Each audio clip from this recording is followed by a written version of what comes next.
Hey you guys, in this video I'm going to share a quick tip on how to make your buttercream have that super vibrant white color, so let's get right into it.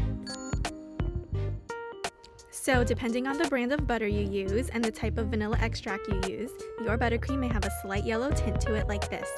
To cancel the yellow out, you're going to take a tiny bit of purple or violet food coloring and mix it in with your frosting.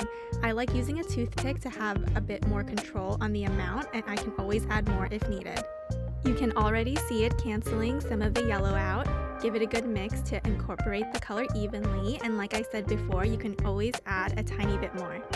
By the way, if you're interested in my Italian meringue buttercream recipe, I'll leave the link here. My video has a super easy step-by-step guide on how to make this super silky, not too sweet buttercream. Okay, here I just wanted to show you guys a before and after. It's amazing how just a tiny touch of purple can work wonders in neutralizing any hint of yellow, resulting in a beautifully vibrant and pure white buttercream that's sure to elevate the look of your cakes and desserts.